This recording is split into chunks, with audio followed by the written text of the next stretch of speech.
Hello बच्चों, स्वागत है आप सभी लोगों का आपके अपने इस YouTube channel new life chemistry classes में। आज हम बात करने वाले हैं, जैसा कि हमने आपसे पिछले वीडियो में डिस्कस किया हुआ था, लवण के वर्गीकरण को लेकर के। और लवण का जो वर्गीकरण था वो मैंने आपको बताए थे, जो 6 रूपों में किए गए थे, जिनको मैं एक बार फिर से यहाँ पे दिखा देता हूँ। एक था हमारा सामान्य लवण, जिसको आप सरल लवण भी कहते हैं। दूसरा है आपका अम्लीय लवण, अम्लीय लवण। अगला है क्षारीय लवण, क्षारीय लवण। फिर आपका था एक मिश्रित लवण।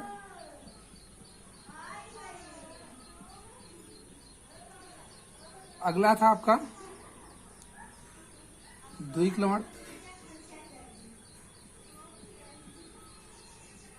और लास्ट है आपका जटिल लवण।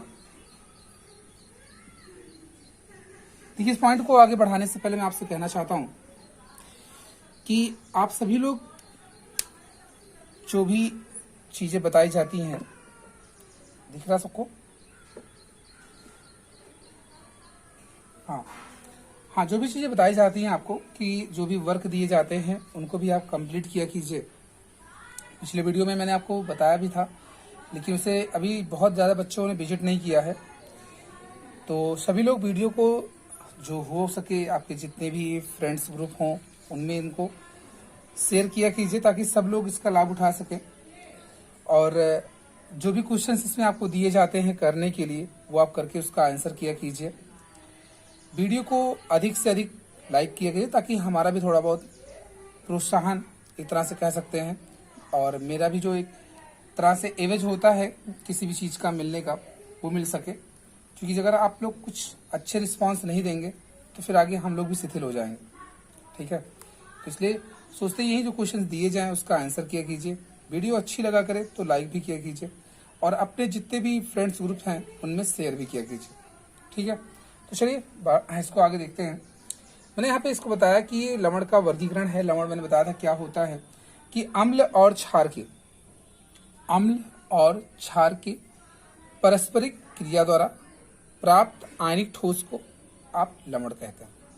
ठीक है, अब बात यहाँ पे आ रही है लवण के वर्गीकरण की, जिसमें हम पहला अध्ययन करने वाले हैं यहाँ पे सामान्य लवण का, जिसको आप नॉर्मल साल्ट कहते हैं। ध्यान से सुनते चलिएगा, और डिफिनेशन आपको अपनी बुक में भी लिखना है, सॉरी अपनी नोटबुक में लिखना है, नॉर्मल साल्ट। ठीक है, तो देखिए इसमें कहा जाता है कि ऐसे लवण जिसमें विस्थापनीय H आयन या OH आयन, ऐसे लवण जिसमें विस्थापनीय H आयन या OH आयन उपस्थित नहीं होते हैं, वो सामान्य लवण कहलाते हैं। समझ रहे हैं आप लोग? क्या बताया मैंने? ऐसे लवण जिनमें विस्थापनीय H आयन या OH आयन उपस्थित नहीं होते हैं, वो सामान्य लवण कहलाते हैं। जैसे देख लीजिए एग्जाम्पल, बहुत ही पॉपुलर एक NaCl का, KCl का, Na2SO4 का। ठीक है, ऐसे ढेर सारे एग्जाम्पल्स आप जानते भी होंगे, है ना? तो ये आपका पहला डेफिनेशन। क्या बताया? ऐसे लवण जिसमें विस्थापनीय H आयन या OH आयन उपस्थित नहीं होते हैं, वे सामान्य लवण कहलाते हैं। एग्जाम्पल मैंने आपको दिया NaCl, KCl, Na2SO4, K2SO4, ETC। ठीक है, नेक्स्ट है आपका अम्लीय लवण, एसिडिक साल्ट बोलते हैं आप इसे। क्या बोलते हैं? Acidic salt, acidic salt. देखिए एसिडिक जब नाम आ गया तो एसिडिक का नेचर आपको पहले ही से पता है। रखिए, अम्ल की जो प्रकृति होती है वो आप सब पहले ही जानते हैं, कि भाई जिसमें हाइड्रोजन आयन होते हैं, ये तो तभी तो आप अम्ल की परिभाषा बता देते। तो देखिए अब यहाँ पे है क्या, कहा जाता है कि ऐसे लवण जिनमें कम से कम एक विस्थापनीय H आयन उपस्थित होता है। ऐसे लवण जिनमें कम से कम एक विस्थापनीय H आयन उपस्थित होता है, अम्लीय लवण कहलाता है। आइए देखते हैं, जैसे ये देखिए आपका है NaHSO4, इसको बोलते हैं सोडियम बाइसल्फेट। ठीक है, तो इसमें एक विस्थापनीय H आयन है, मतलब कि अगर मैं एक हाइड्रोजन हटा दूं तो मुझे ये मिलेगा फिर। ठीक, विस्थापनीय H आयन मतलब वहां से उसको आप हटा सके। और ये रियल जो बना है वो H2SO4 से बना है, उस H2SO4 से भी एक H को हटाया गया है और इसके स्थान पे Na को लगाया गया। तो ये है सोडियम बाइसल्फेट आपका। नेक्स्ट आप इसमें एग्जाम्पल दिखा सकते हैं, वो है NaH2PO4। ठीक है, यह है सोडियम हाइड्रोफास्फेट, सोडियम हाइड्रोफास्फेट। तो इस पे क्या है, ये H3PO4 से बना हुआ है। किससे? H3PO4 से बना हुआ है, और वहां से एक हाइड्रोजन आपने हटा दिया सोडियम के द्वारा। आप पोटेशियम ले सकते हैं, कैल्शियम से भी बना सकते हैं, जिससे चाहे। ठीक है, तो ये दो परिभाषाएं समझ में आई होंगी। अब इसकी डिफिनेशन आप खुद बता सकते हैं, क्या नाम से स्पष्ट हो रहा है। इसको बोलते हैं आप बेसिक साल्ट। क्या बोलते हैं? Basic salt. ठीक है, ये दोनों डिफिनेशन कंप्लीट हो रही, सबको कंफर्म हो रही है। चलो, हाँ, बात कर रहे थे हम बेसिक साल्ट की। तो देखिए इसकी डिफिनेशन सेम टू सेम ऐसे ही है, बस थोड़ा सा डिफरेंस क्या है, जहां H आयन बोल रहे थे आप वहां OH आयन बोलेंगे। कहते हैं कि ऐसे लवण जिनमें विस्थापनीय OH आयन उपस्थित होता है, ऐसे लवण जिनमें विस्थापनीय OH आयन उपस्थित होते हैं वे क्षारीय लवण कहलाते हैं। डिफिनेशन समझ में आ रही है आपको? क्या? ऐसे लवण जिनमें कम से कम एक विस्थापनीय OH आयन उपस्थित होता है क्षारीय लवण कहलाता है। आइए देखते हैं, जैसे ZnOHCl, दूसरा आप ले लीजिए MgOHBr। ठीक है, ध्यान दीजिए यहाँ पे, ये ZnOH का होल ट्वाइस उससे बना है जिंक हाइड्रोक्साइड से, वहां से एक OH हटाया गया, उसके स्थान पर Cl को लगाया गया। सेम कंडीशन में MgOH का होल ट्वाइस था, वहां से एक OH हटाया गया और उसके स्थान पे Br को लगाया गया। और इसको जो हम लोग पढ़ते हैं वो होता है जिंक हाइड्रोक्साइड, आगे क्लोराइड, ये ब्रोमाइड, जो भी हाइलाइट होगा। ये हो गया आपके तीनों डिफिनेशन समझ में। मैं एक बार तीनों को एक बार फिर से रिवाइज कर रहा हूं, ध्यान से सुनिएगा। ऐसे लवण जिनमें विस्थापनीय H आयन या OH आयन उपस्थित नहीं होते हैं वे सामान्य लवण कहलाते हैं। दूसरा है ऐसे लवण जिनमें कम से कम एक विस्थापनीय H आयन उपस्थित होता है वो अम्लीय लवण कहलाता है। और ऐसे लवण जिनमें कम से कम एक विस्थापनीय OH आयन उपस्थित होता है वो क्षारीय लवण कहलाता है। ठीक, बातें ये तीनों समझ में आ रही है? हाँ, यहां तक कोई दिक्कत किसी को है? नहीं। चलिए आगे चलते हैं। अगला है आपका मिश्रित लवण। ये क्वेश्चन इससे संबंधित पूछे भी जाते हैं। ये है मिक्स्ड साल्ट। मिक्स्ड साल्ट, इसकी डिफिनेशन शुरुआत करने से पहले आप थोड़ी सी परिभाषा पिछली क्लास में सुने भी होंगे, एक बार फिर से सुन लीजिए। जिससे आपको बताया गया था मूलक के बारे में। मूलक क्या होते थे? जैसे अम्लीय मूलक और क्षारीय मूलक। तो अम्लीय मूलक और क्षारीय मूलक की हम लोग पहचान जो करते थे वो तो एक्सपेरिमेंटल है ही, बाकी अगर हम भौतिक रूप से करना चाहें तो करते कैसे? तो अम्लीय मूलक और क्षारीय मूलक, जैसे आप जानते हैं कि जो साल्ट फॉर्मेशन होता है तो उसमें धनायन और ऋणायन होते हैं। धनायन और ऋणायन होते हैं। तो धनायन और ऋणायन का जो पॉइंट्स होता है, जैसे जो धनावेश होते हैं और ऋणावेश होते हैं, जैसे देखिए Na पॉजिटिव मैंने लगाया और दूसरा यहां पे ले लिया ऐसा। ठीक है, तो जो ऋणावेश होता है वो आपका अम्लीय मूलक कहलाता है। यानी कि ऋणावेश युक्त जो परमाणु या परमाणु के समूह होते हैं, ऋणावेश युक्त परमाणु या परमाणु के समूह को ही आप क्या कहते हैं? यहाँ पर अम्लीय मूलक कहते हैं। तो उसका अपोजिट भाई धनावेश युक्त परमाणु या परमाणु के समूह को, धनावेश युक्त परमाणु या परमाणु के समूह को आप क्या कहते हैं? क्षारीय मूलक कहते हैं। ठीक है, ध्यान दीजिए। अब परिभाषा इसकी अम्लीय मूलक और क्षारीय मूलक शायद समझ में आ गया होगा, वो फिर से सुन लीजिए। जो धनावेश युक्त परमाणु या परमाणु के समूह होते हैं वो कहलाते हैं अम्लीय मूलक। सॉरी क्षारीय मूलक, और जो ऋणावेश युक्त परमाणु या परमाणु समूह होते हैं वो कहलाते हैं अम्लीय मूलक। ठीक है, चले अब देखिए परिभाषा इसकी क्या कहती है।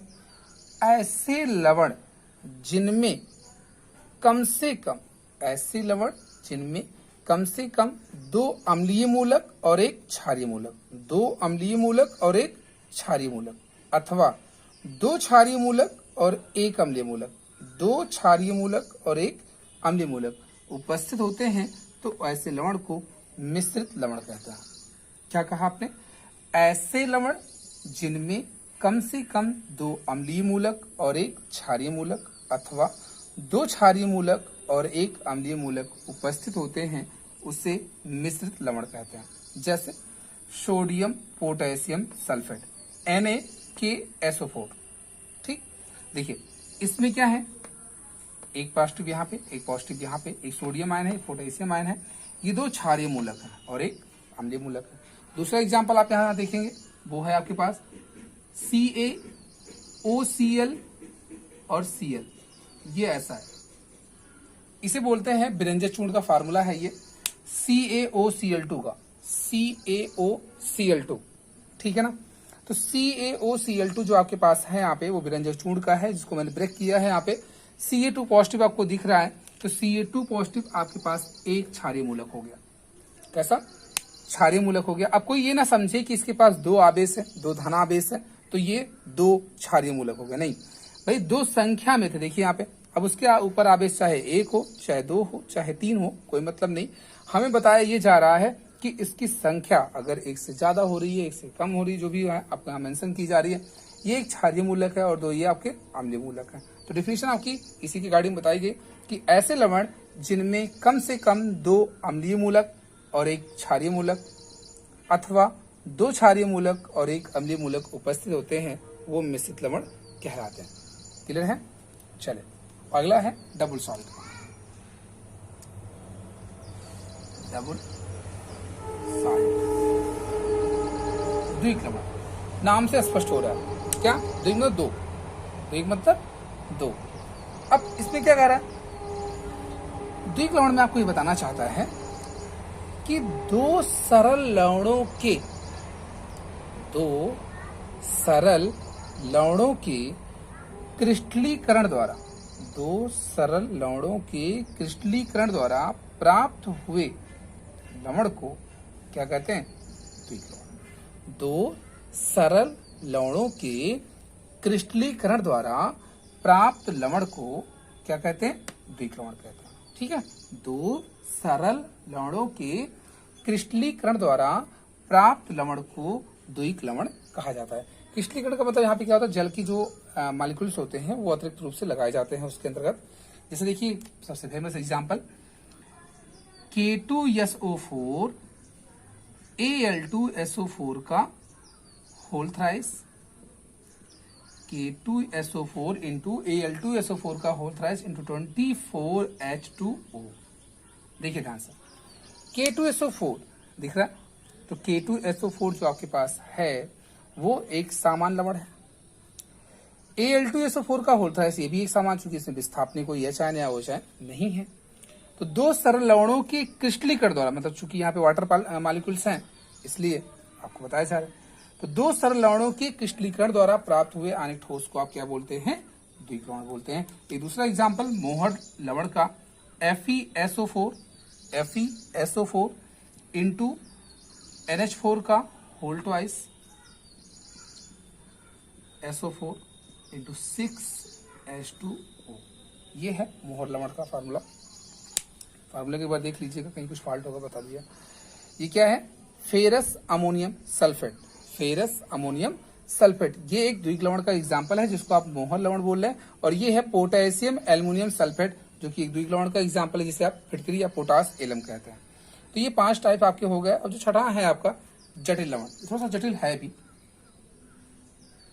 Complex salt. अब देखिए ये क्या कहता है कॉम्प्लेक्स साल्ट में, ये एक तरह का द्विक लवण ही होता है, लेकिन जब इस लवण का आयनीकरण कराया जाता है ना, ऐसे लवण जिनका आयनीकरण करने पर एक सरल आयन और एक जटिल आयन, एक सरल आयन और एक जटिल आयन प्राप्त होते हैं, उसे आप जटिल लवण कहते हैं। ठीक है, क्या कहा? ऐसे लवण जिनका आयनीकरण करने पर एक सरल आयन और एक जटिल आयन मिलता है, उसे आप कहते हैं जटिल लवण। जैसे देखिए, हमने ले लिया